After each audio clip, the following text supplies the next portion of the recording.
가장 중요한 것은 측근 정치입니다. 약간 그 족벌주의, 네포티즘. 오늘 컨셉은 뉴욕이 밤이다. 측근들을 위한 파티를 여는 겁니다. 비밀 파티에 기쁨조를 동원했다고 알려져 있습니다. 이쁜 중학생 애들부터 뽑아서 선발을 하는 거예요. 1990년대부터 이미 경제난과 식량난이 시작되고 있었습니다. 그 니탄과 옥수수 가루를 섞어서 먹어라. 그러니까 탄가루를 먹으라고 하는 게 말이 되는 거예요. 아버지의 후광에 힘입어서 그야말로 차근차근 권력을 다져왔는데 1994년 김일성이 사망한 이후 공식적으로 북한 지도자에 오른 김정일. 과연 그는 어떤 정치 스타일을 보여줬을지 궁금합니다. 김일성과 김정일의 통치 방식은 근본적으로 차이가 납니다. 대중을 대할 때 김정일은 약간 나서기 좋아 안 한다 그랬잖아요. 반면에 김일성이는 몇 번의 중요한 계기를 빼놓고는 거의 신년사를 매년 했습니다. 육성으로. 근데 김정일이는 자기가 목소리를 공식적으로 낸 건 딱 한 번밖에 없는데 신년사를 신문 공동 사설로 대체합니다. 그러니까 연합 사설 형식으로 해서 그것을 김정일의 사상이 담긴 신년사처럼 주민들에게 공부를 시키는 거거든요. 그러니까 완전히 통치 스타일이 180도 달라집니다. 아까도 말씀하셨지만 열병식에서 한번 딱 이제 목소리가 이제 김정일의 목소리가 공개가 됐었는데 영적 조선인민군 장병들에게 영광이시라. 근데 확실히 그 생각했던 것보다 많이 달랐어요. 제가 어렸을 때부터 들었던 어떤 김정일에 대한 우상화를 통해서 들었던 거는 되게 목소리 자체가 되게 힘이 있고 뭔가 깊이가 있고 좀 약간 그럴 줄 알았는데 딱 들었는데 뭔가 좀 얇고 좀 김일성이랑은 좀 많이 다르구나. 이래서 목소리 공개를 좀 꺼려했나 이런 생각이 들기도 했었죠. 근데 아무리 목소리에 자신이 없다고 해도 신년사 같은 중요한 연설을 그냥 넘긴다는 건 이 연설이 이런 사회주의 국가에 있어서 대중을 휘어잡는 대표적인 선동술인 걸 모르진 않을 텐데 좀 의아할 정도입니다. 흔히 독재자들이 나치 독일의 히틀러도 그렇고 지금 와우 열변을 토하잖아요. 근데 이 사람은 뭔가 내성적이고 약간 좀 신경질적이고 이게 이제 김정일의 요리사라는 책을 쓴 후지모토 겐지 증언에 나와요. 실질적으로 간부들을 모아놓고 이야기하다도 그 자리에서 빽 소리치고 그랬다는 게 회고록에도 나오거든요. 김일성이는 사실 외국 사람들과 교류를 참 많이 했어요. 그래서 아프리카 국가 수반들이 거의 다 평양을 방문하지 않은 사람이 없을 정도로 아프리카 중동 나라들에서 많이 왔거든요. 근데 김정일은 83년도 중국에 이제 후계자 책봉이라 그러죠. 중국 지도부에 한번 갔다 오고 그 이후에 러시아 왔다 갔다 하고 그 정도밖에 없어요. 그러니까 은둔을 즐긴 그런 지도자라고 그게 알려져 있습니다. 스타일이 많이 다르군요. 네, 스타일이 많이 다릅니다. 지도자임에도 불구하고 상당히 은둔형이었어요. 겉으로 전혀 드러나지 않았고 본인이 나서기도 싫어했고. 근데 이런 상황에서 어떻게 김정일은 체제를 유지할 수 있었던 건가요? 김정일의 그 통치 수법 중에서 가장 중요한 것은 측근 정치입니다. 그러니까 측근 정치. 측근 정치. 가장 똑똑하고 책임감 있고 그 부분에 전문가인 사람들을 각 분야에 임명을 해요. 그래서 외교부에는 그 유명한 강석주 제1부부장, 뭐 인민무력부에는 뭐 총참모장 오국열, 뭐 행정부에는 장성택. 그렇게 곳곳에 측근들을 모아놓고 이 사람들이 그 분야에서 책임지고 보고서를 올리면 김정일은 사인만 하고 그리고 결국은 또 주말이 되면 그 측근들만 모이는 행사가 진행이 돼요. 그러니까 주중에는 일을 빡세게 시키고 주말에는 릴렉스 좀 해주는 그런 식의 통치 방법을 씁니다. 약간 그 족벌주의, 네포티즘. 그렇죠. 나랑 친한 사람들만 꽂아놓고. 그렇죠. 했던 거네요. 그렇게 말씀하신 것처럼 이 능력 있는 사람들만 측근에 두고 정치에 활용을 한 건데 그 사람들 정말 다 믿을 만한 사람들이었나요? 김정일의 가장 가까운 측근들은 김정일이 1960년대에 당 조직지도부 선전선동부에서 일했던 이른바 기초 축성 시대에 같이 했던 간부들이 가장 측근으로 자리를 잡았고요.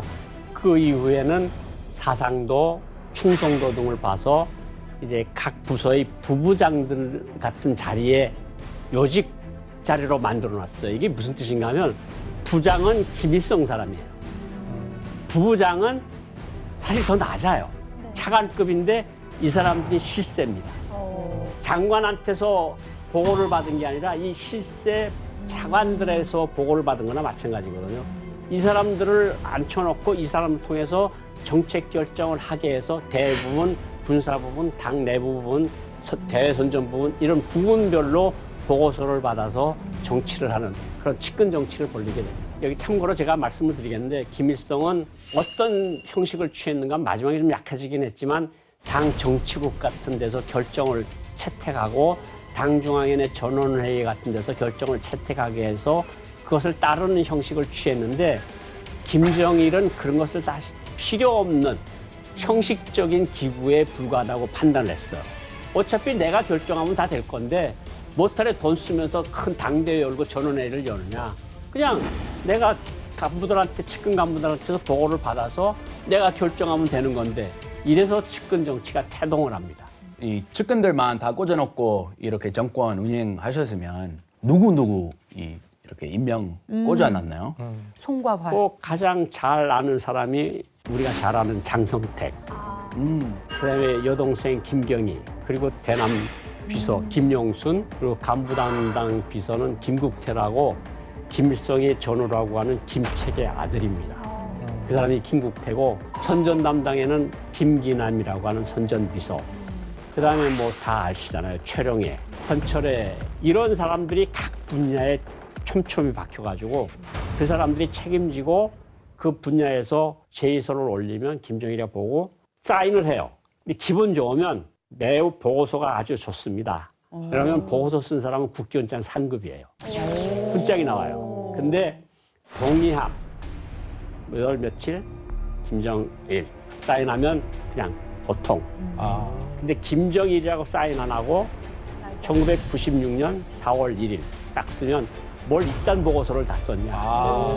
그건 올라가서 비판을 해야 돼요. 자아 비판을 해야 돼요. 그러니까 김정일 장군의 마음에 들지 않는 보고서를 왜 썼냐. 그러면 그 라인에 있던 사람들 있잖아요. 담당 지도원, 과장, 부국장, 국장, 부상, 제1부상까지 목당 쭈론이 나가서 비판을 합니다.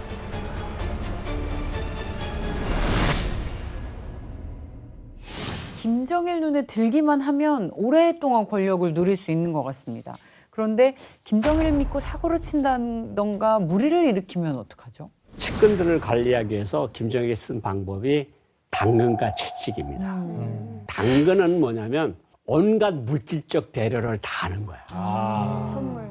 그래서 이 사람이 너무 컸네, 좀 잘난 척하네 하면 그 정도에 따라서 정치범 수용소 2년 정도 보내기도 하고 아니면 장성택 부장처럼 강선 재강소에 2년 동안 가서 이 실제로 쇳물을 꺼내는 일을 해서 여기 장성택이가 그 다리에 철물이 쳐서 화상 입은 자리까지 있을 정도로 그러니까 자기 매형인데도 불구하고 결국은 그렇게 혁명화를 보내고 그러다가 어느 날 갑자기 도당 책임비서가 벤츠를 타고 탁 나타나면 고생 끝이다. 자, 장군님께서 부르십니다. 저희 집에 가서 목욕 깨끗이 하시고 옷 갈아입으시고 가시면 됩니다. 무서워요. 그 당대가에 받아먹다가 그 선 조건목이 사역이 들었어요. 아웃이에요. 네, 혁명화로 보내고. 충성심이 뭐 변덕이 아주. 심한. 그러니까 그야말로 정신 차리라고 한 번씩 찍어 누르는 건데 근데 그 강도가 좀 너무 셉니다. 무시무시한 채찍이에요. 자, 그렇다면 또 어떤 당근이 있었나요? 가장 중요한 당근은 측근들을 위한 파티를 여는 겁니다. 파티. 그러니까 금요일 오후면 문 2개짜리 450 스포츠카가 벤츠가 와요. 근데 번호가 216. 216이 김정일 생일이라고 했잖아요. 216에 3333 아니면 5555 차 번호. 7777 다 똑같은 똑같아요. 번호. 측근들 번호가. 그런 차가 딱 오잖아요. 이게 파티에 간다. 이야. 파티에 가면 뭐 하느냐? 오늘 컨셉은 뉴욕이 밤이다. 그러면 반미인데. 사람들이 연미복을 입고 너무 미국 사람 쓰는 저 대통령도 옛날에 쓰던 거 18세기, 19세기. 링컨 대통령. 이번 대통령 쓰는 모자. 그런 모자를 다 맞춰서 줘요. 진짜요? 그러니까 오늘은 파리 밤이다. 그러면 웃기다. 프랑스처럼 옷 입고 이제 물랭 루즈 같은 공연을 보는 거고. 그러니까 그때 테마가 달라지면서 파티를 하는 거죠. 커스튬 하는 거잖아요. 그만큼 반미주의가 없다. 네, 반미주의가 없다. 내려놓고 하네. 네, 반미를 외치면서 무슨 뉴요커입니까? 네, 이거 말이 안 안 맞네요. 되네. 인민들은 일주일에 하루만 쉬교하면서 본인들은 주말 이틀을 어쨌든 이 파티가 진행이 되면서 여기서 이제 중요한 결정들도 여기서 진행이 되는 거죠. 그러니까 아주 까다로운 정책들은 이 밀실 파티를 통해서 결정된 일들이 많아요. 그리고 여기에는 왜 이런 일이 생기는가 하면 김정일의 파티에 가장 중요한 측근들이 가니까 측근들의 의견을 그 자리에서 물어가지고 너네 둘 생각이 같으면 그렇게 해. 이래서 결정들이 빠르게 결정되는 파티는 이른바 비공식 밀실 정치 장이기도 했다고 말씀드릴 수 있습니다. 박사님, 그런데 그렇게 중요한 파티면 누구는 가고 누구는 못 가고 이런 일도 있을 거 아니에요. 예. 그러면 엄청 신경 쓰이고 그럴 것 같은데 어땠나요? 알잖아요. 언제면 딱 차가 와서 데려간다는 걸. 근데 내가 빠졌어요. 계속 가던 사람이. 그러면 쫓겨나는 거예요. 금요일, 토요일, 일요일은 신경이 쓰이는데 요걸 이제 2달? 석 달 되면 내가 뭘 진짜 잘못했나? 마음고생. 근데 이게 계속 가는 거면 일단 불리면 나에 대한 장군님의 신임은 계속된다. 그러니까 흐뭇하고 안 가면 긴장되고 그러니까 요걸 살짝 이렇게씩 긴장을 줘요. 그러니까 몇 명을 의도적으로 빠뜨리는 거야. 그러니까 이렇게 함으로써 서로에게 충성 경쟁을 서로 유발을 시키는 거죠. 김정일이 이 비밀 파티에 기쁨조를 동원했다고 알려져 있습니다. 박사님, 이 기쁨조는 실제로 어떤 조직이었나요? 기쁨조라는 걸 만든 사람이 과연 누구냐? 그것이 장성택과 허담이라는 전 외교부장 하다가 통전부장까지 하다가 사망한. 그래서 김정일 위원장이 허담 시신 나갈 때 붙잡고 웁니다. 그럴 정도로 충성한 사람이 있었는데 이 처음에 이 기쁨조가 처음으로 생기는 이유가 뭐냐면 이게 김일성에게 보내는 충성심의 한 표현으로서 기쁨조가 만들어집니다. 이 처음에 우리가 아는 그런 기쁨조가 아니고 위대한 수령님께 기쁨을 드리는 조다 그래서 기쁨조가 됐고 이 기쁨조에는 모든 사람이 다 해당됩니다. 머리 깎는 이발사부터 시작해서 그리고 안마하는 안마사부터 시작해서 만담가라 그러죠. 여기는 개그맨. 그다음에 첼로, 바이올린, 피아노 이런 것들을 김일성한테 기쁨을 줘야 되겠으니까 이런 것들을 만든 게 기쁨조의 어원입니다. 처음에 기쁨조, 일기 기쁨조는 그래도 좀 긍지를 많이 가졌다 그래요. 왜냐하면 수령님이 좋아하셨으니까. 그러니까 뭐 듣고 깔깔대고 웃고 잘한다고 박수도 치고 이러는 걸 하다가 이것이 이제 점차적으로 약간 향락과 퇴폐의 구렁텅이로 이렇게 빠져들기 시작을 하는 거죠. 그러니까 해보고 시작하니까 이게 재미나거든.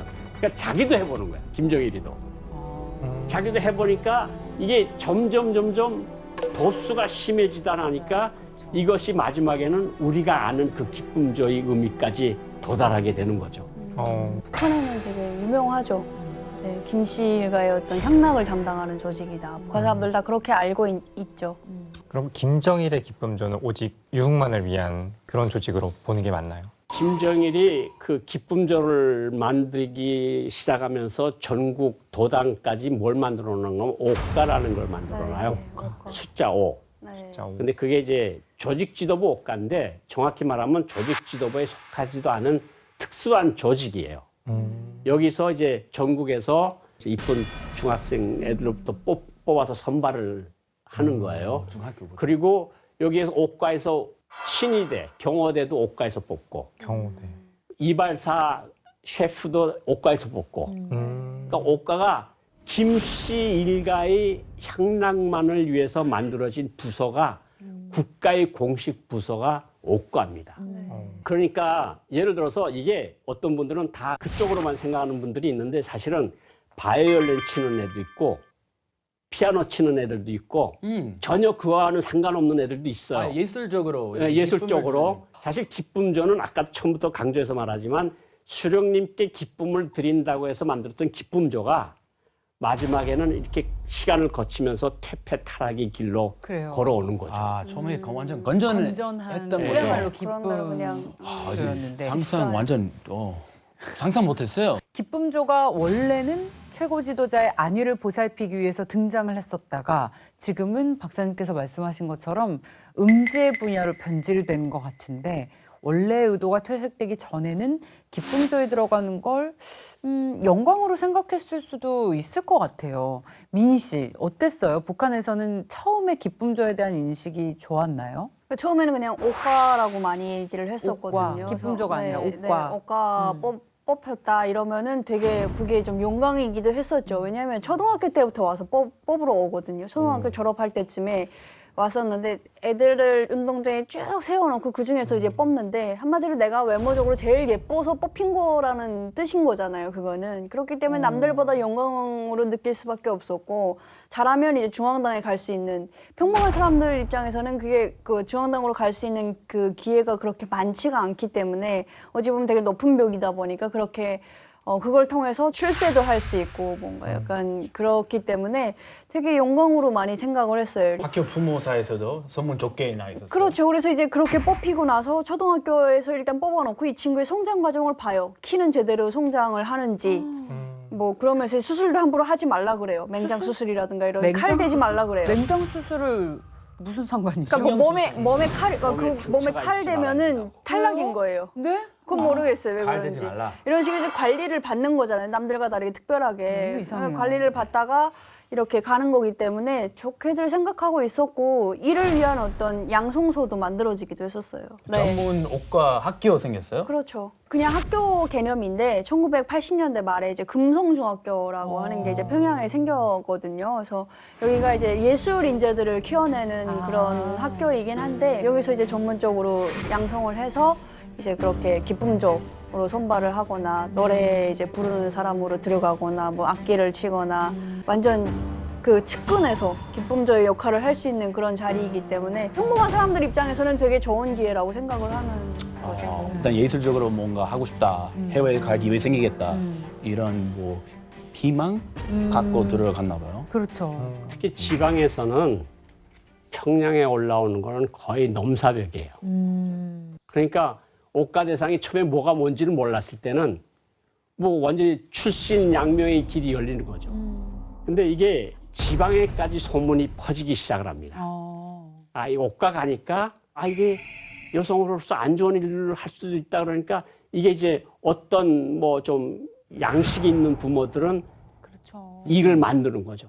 뭐 얼굴에 상처를 낸다든가 뭐 수술을 받는다든가 안 뽑히게. 안 뽑히게 나는 계속 아프다. 해야죠. 그래서 뭐 진단서도 내고 이러면 자동적으로 탈락하는 거니까 부모들이 양식 있는 부모들은 뭔가 우리 딸을 위해서 뭔가 해야 되겠구나 이러면서 옥가에 대한 어떤 인식이 나쁜 인식이 돌기 시작하는 거죠. 김정일이 이런 최측근들과의 파티를 열었지만 그래도 어쨌든 김일성이 살아있는 한 북한의 최고 지도자는 김일성입니다. 자기 아들이 이런 난잡한 파티를 개최해서 간부들의 충성 경쟁을 유도하고 있다는 걸 알면 김일성이 결코 좋아했을 것 같지 않아요. 어떤 일이 있었는가 하면 그 이명재라고 하는 지금 그 하노이 회담에 갔던 리용호 외무상 그 사람 아버지에 대한 이야기입니다. 이 사람 아버지가 조직 지도부 서기실 부부장을 했어요. 네. 근데 파티에 매번 가요. 근데 와이프가 그거를 알아요. 남편이 들어왔는데 뭔가 다른 게 있을 거 아니에요. 냄새가 난다든가 무슨 자국이 남는다든가 이러니까 이제 소위 위대한 수령님께 편지를 씁니다. 우리 남편이 이런 난잡한 파티에 빠져 있으니까 이런 거를 좀 수령님께서 제어해 주셨으면 좋겠다.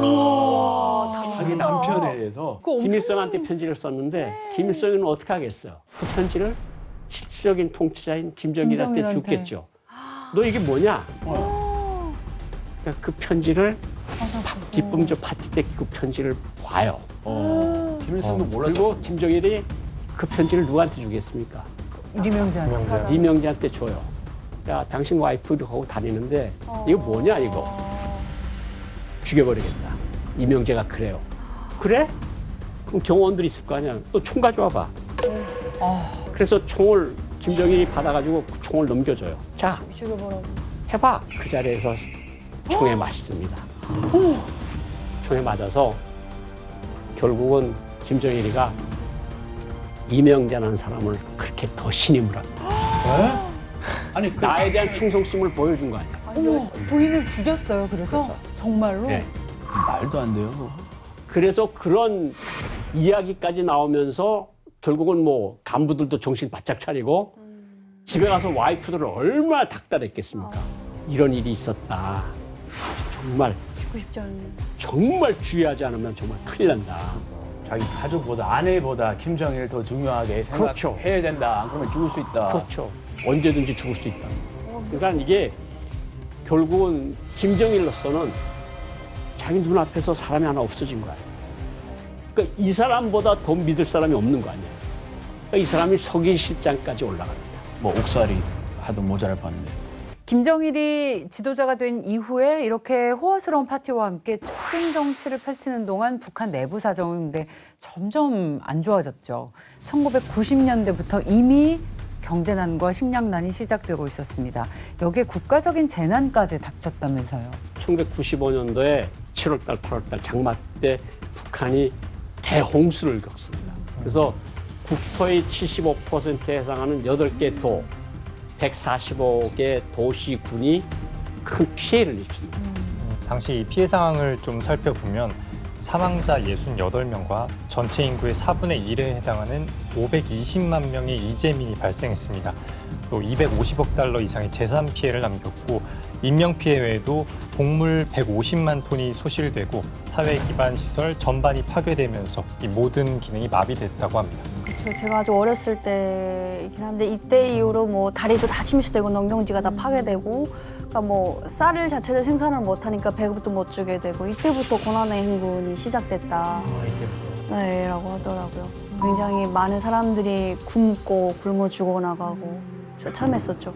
지금 한국에서 그 감독으로 활동하고 계신 분한테 얘기를 들어보니까 북한의 아사자들이 워낙 많은데 묻을 곳이 마땅치 않아서 집 뒷산에 묻었는데 홍수가 나니까 그냥 근데 산이 민둥산이잖아요. 시체들이 둥둥둥둥 떠내려와서 온 마을을 뒤덮어서 그야말로 시체를 건너지 않으면 이동하기 힘들 정도로 그런 상황이었다고 해요. 북한 고난의 행군 자료 화면들만 봐도 당시 상황이 얼마나 처참한지 알 수 있잖아요. 이럴 때 나라에서 대책을 내놔야 하는데 북한은 과연 대책이 있었는지 궁금합니다.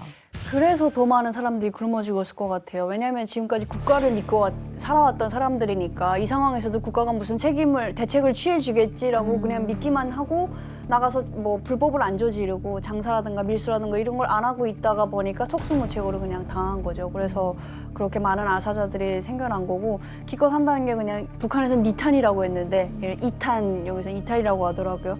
그 니탄과 옥수수 가루를 섞어서 먹어라. 그러니까 탄가루를 먹으라고 하는 게 말이 되는 거예요, 사실?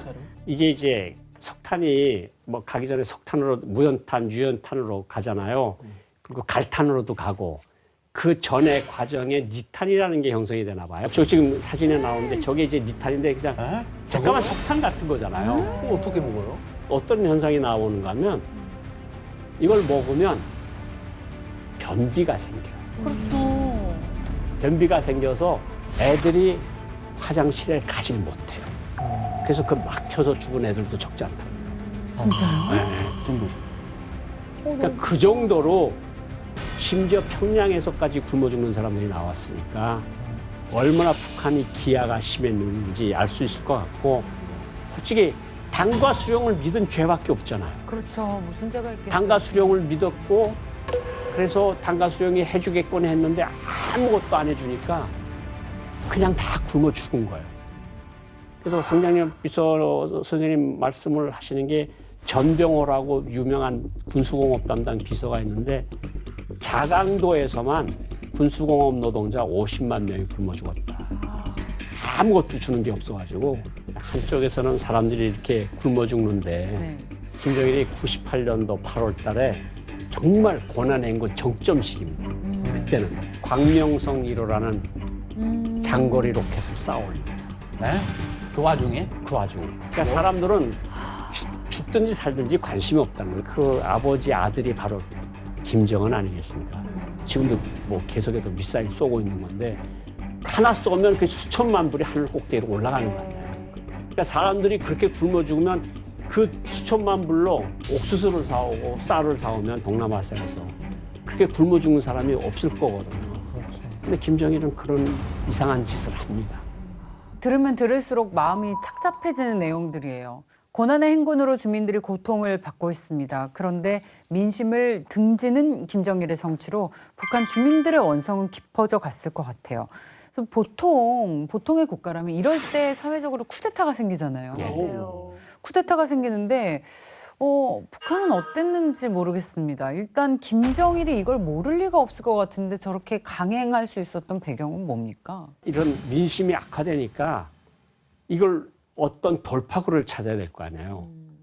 돌파구를 찾는 것이 장성택과 둘이 짜고 심화조 사건이라는 걸 만듭니다. 심화조 사건. 심화조라는 게 뭐냐면 가족 성분들을 심화해서 들여다본다는 사건이에요. 그러니까 6.25 전쟁 때 네가 뭘 했고 너네 부모들은 뭘 했고 하루하루 행적을 캐는 게 심화조 사건이거든요. 이게 사회 안전성 안에 만들어지고 이것을 심화조 사건의 총책임자가 사회안전성 정치국장이었던 최문덕이라는 사람이 이것을 책임지고 하는데 이걸 한 이유가 뭐냐면 그때 사람들이 굶어 죽잖아요.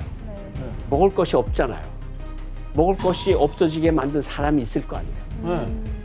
그 사람을 만들어내는 것이 바로 농업 담당 비서였던 서관입니다. 김정일이 사건을 어떻게 묘하게 만들어 놓는가 하면 농업 담당 비서인, 당중간의 비서니까 전국의 농업을 총 책임지는 사람이잖아요. 이 사람이 대기근을 일으켜서 우리 공화국을 말살시키기 위해서 대기근을 만들어서 우리 사람들이 굶어 죽었다. 이 사람이 책임자다. 그래서 평양시에서 공개적으로 이 사람을 총살을 합니다. 그러면서 각지에서 주민 성분들이 뭐 조금 내가 거짓말을 했거나 과장을 했거나 이런 것들을 싹 다 골라냅니다. 골라내고 이것이 다 미제와 남조선 계류도당이 고용 간첩들이다. 그래가지고 이 사람들을 정치범 수용소 갖다 놓고 교화소에 갖다 놓고 때리고 그래서 이때 고초를 겪고 이때 사라진 사람이 대략 그냥 한 2만 5천 명 정도가 된다는 보고들이 있어요.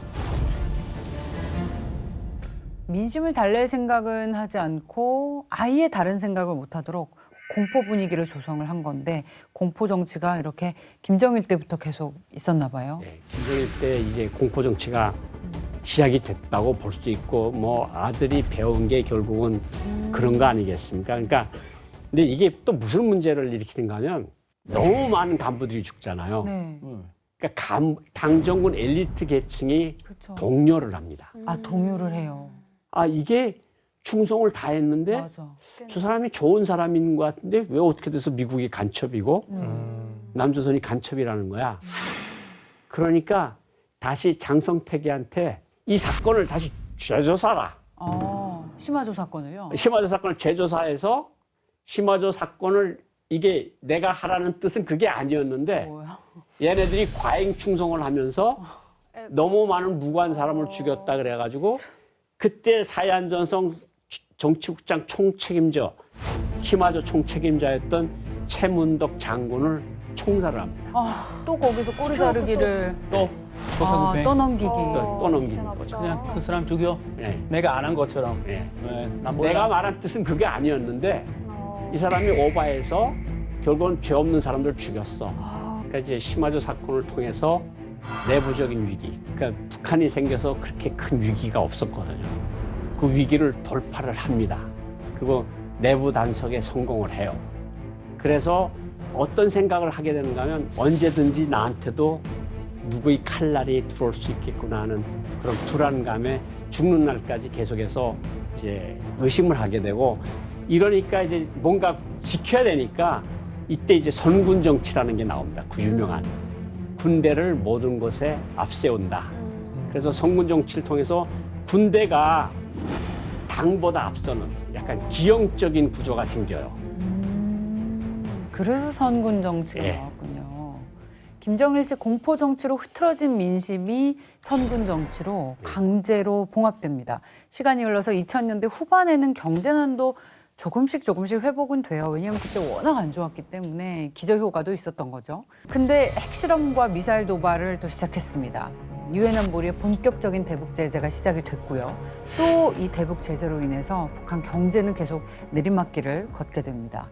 박사님, 이맘때쯤에 김정일에게 이상 신호가 포착이 됐죠. 2008년 9월 9일 날 열병식이 시작된다고 다 이미 이야기들이 됐으니까 기다리는데 열병식이 진행이 안 돼요. 10시, 2시, 퇴근하는 6시까지도 안 돼요. 그 다음에 밤 9시에 총리만 서는 이상한 기형한 형태의 열병식이 진행이 되는 걸 보고 아, 북한에 무슨 일이 생겼다. 그래서 이런 소문들이 들려와요. 북한에서 뭔가 중요한 문건들이 결제가 안 된다. 결정적인 거는 어떤 한 나라에 북한이 어떤 사람이 MRI 뇌를 찍어서 보내는데 뇌출혈이에요. 근데 이거를 어떤 기관이 가로챕니다. 이 뇌를. 근데 북한이 보통 사람이 스트로크 터진 거를 외국의 유명한 저명한 의사한테 보낼 리는 없잖아요. 없겠죠. 근데 김정일은 안 나타나고 김정일이다 이건. 그래서 그것이 이제 전 세계에 알려진 거고 그리고 김정일이가 결국은 쓰러진 다음에 뭐 온갖 뭐 죽었다 뭐 살았다 뭐 별의별 소문들이 다 돌아요. 이제 어느 날 갑자기 김정일이 짜잔하고 나타납니다. 나타나는데 그 나타나는 때 모습이 너무 수척해진 김정일의 모습이 나옵니다. 보통 김정일 때 이렇게 뚱뚱하고 좀 이렇게 좀 풍채있던 모습이 나타나는데 여기 지금 제일 오른쪽 화면 오른쪽에 나오는 게 아팠을 때 나타난 김정일의 모습이에요. 확실히 차이가 나잖아요. 너무 다른데. 너무 다르고 바짝 마르고 이렇게 해서 나오고 그리고 이게 약간 그 흔들리는 모습들이 화면에 몸이 흔들리는 게 그래서 뇌출혈이 분명하다. 팔도 이렇게 박수를 쳤거든요. 네. 저때 평양에 있었는데. 네. 네, 저 소문도 돌았었어요. 장모님 뇌출혈로 쓰러졌었다. 네, 근데 그때 이제 김정은이 엄청 지극정성으로 간호했다더라. 뭐 이런 식으로 소문이 돌았었어요. 김정일이 쓰러졌다가 정신을 차리고 처음 한 일이 뭐겠습니까? 후계자를 만들어야 될 거 아닙니까? 그냥 가장 가까운 최측근들을 불렀어요. 거기에 이제 김병희 여동생 김경희 비서, 국방위원회 부위원장 장성택, 그리고 조선혁명박물관 관장이었던 황순희. 황순희는 김정일의 생모 김정숙의 혁명 전우라고 하는 김정일이가 생전에 어머님이라고 계속 따르던 사람. 그 김정일의 마지막 부인 김옥을 불렀다는 얘기가 가장 설득력이 있어요. 그때 김정일이 누가 후계자로 되면 좋겠냐 하고 물었다고 그러는데 장성택 부위원장이 막내 정은이가 후계자로 가장 적합할 것 같다. 왜냐하면 뚝심이 있고 밀고 나가는 추진력이 있으니까 김정은이 막내가 나은 것 같습니다. 그러니까 김정일도 좋다. 그렇게 정하자. 이렇게 이야기를 했다고 해요. 그런데 사실은 장성택이 그때 생각을 잘못했다. 왜냐하면 김정은이가 머리가 똑똑지 못하다고 생각을 하고 자기가 능히 컨트롤을 할 수 있다고 생각하고 선정을 했는데 그 생각 밖에 김정은이가 더 욕심이 야심이 큰 사람이었다고 할까요? 결국은 장성택이 김정은에게 희생이 됩니다. 어쨌든지 간에 이 가족 회의에서 김정은이 후계자로 내정이 됩니다. 그러면서 2008년 11월, 12월 달쯤부터 자기가 다니는 어떤 행사들에 김정은을 데리고 다니기 시작을 합니다. 그때 화면에 잡힌 김정은 모습 보면 정말 앳되잖아요. 네. 볼이 통통해서 완전히 그야말로 애기입니다. 아버지 김정일을 따라다니면서 지도자 수업을 받는 모습이 화면에도 자주 포착이 됩니다. 그게 상당히 짧아요. 왜냐하면 김정일은 공동 통치를 하잖아요. 김일성과 같이. 그러니까 모든 권력을 쥔 상태에서 김일성이 죽으니까 북한이라는 나라가 그렇게 흔들리질 않아요. 근데 이때는 후계자로 내정이 된 지 2, 3년 불과 안 됐는데 아버지가 갑자기 2011년 12월 17일 날 사망을 합니다. 그러니까 내부적으로 후계자를 선정한 지 3년 만에, 그리고 공식적으로 후계자라고 한 지 1년 2개월 만에 아버지가 죽습니다. 우리 김정일 장례식장에서 김정은 모습 다 좀 기억이 나시죠? 눈시울이 붉어져서 내내 거의 바로 울음을 터뜨릴 것 같은 그런 모습이었습니다. 근데 김정일도 뇌졸중으로 쓰러지고 난 이후에 아직 아들이 준비가 안 됐는데 이 두고 가는 게 좀 걱정이 됐을 것 같아요. 김정일 입장에서도요. 사실 뭐 이게 사실은 아직은 정확한지는 모르겠는데 10월 8일 유훈이라는 게 있어요. 유훈도 이제 만들어 놨을 가능성이 충분해요. 1년 안에 김정은을 최고의 직책에 올려놓는다 하는 유언을 내렸다고 하는데 이것도 제가 보기에는 만들어냈을 가능성이 충분히 있다고 봅니다. 그렇죠. 예. 충분히 있겠죠. 박사님은 개인적으로 김정일 평가 어떻게 하세요? 김정일 생각을 하면 북한 주민들이 굉장히 더 불쌍해집니다. 사실은 자기는 뭐 천출 장군이라고 하늘에 낸 장군이라고 그렇게 이야기를 하고 뭐 온갖 신화들을 지어냈지만 사실 인민들 생활은 정말 도탄에 빠지고 사실 평시에 한 200만 명 정도가 죽는다는 게 전쟁 때 죽는 사람 숫자만큼 되는 거 아니에요. 그런데 자기는 정말 진수성찬에 온갖 사치스러운 생활을 다 누리면서 정말 세계에서 가장 좋다는 음식을 아미산 물자라는 것으로 포장해서 다 공수해 먹으면서 그렇게 화스러운 생활을 했는데 주민들은 굶어서 죽고 저런 거 보면 야, 사람이 어떻게 저런 삶을 살고도 하늘에 갈 수 있을까 그런 생각을 참 많이 했어요. 정말 하늘에 뭔가 있다 그러면 저 사람을 벌하지 않을까? 정말 인민들한테는 정말 뭐 자유로운 지도자라고 많이 그랬지만 김일성에 비하면 김정일은 더 포악하고 잔인한 독재자였을 뿐이다. 저는 그렇게 생각합니다. 네. 저희 2주 동안 북한의 지도자인 김정일에 대해서 알아봤습니다. 시간상 사실 김정일이 저지른 사건은 정말 많은데 모두 다 훑어보진 못했습니다. 지금 들은 것만 해도 포악한데 이게 전부가 아니었다고 하면 얼마나 잔혹했을지 상상이 가십니까? 하지만 이번에 소개한 내용만 봐도 이렇게 잔인하고 또 인간미라고는 전혀 찾아볼 수 없는 지도자는 또 없을 것 같다는 생각이 듭니다. 자, 박사님 오늘 함께한 소감 어떠셨나요? 저도 김정일의 일생을 한번 쭉 돌이켜보는 기회를 가지게 된 데 대해서 저도 뜻이 깊었다고 생각을 하고요. 사실은 이런 것들을 통해서 저는 정말 우리 국민들이 이 공산주의라고 하는 것이 얼마나 잔인해질 수 있느냐, 이 체제가 그런 것들을 한번 다시 생각해 주는 그런 기회가 됐으면 하는 그런 바람을 가지고 있습니다. 네. 북한의 실상을 마주보는 시간 페이스북은 여기까지입니다. 다음 주 새로운 이야기로 돌아오겠습니다. 고맙습니다.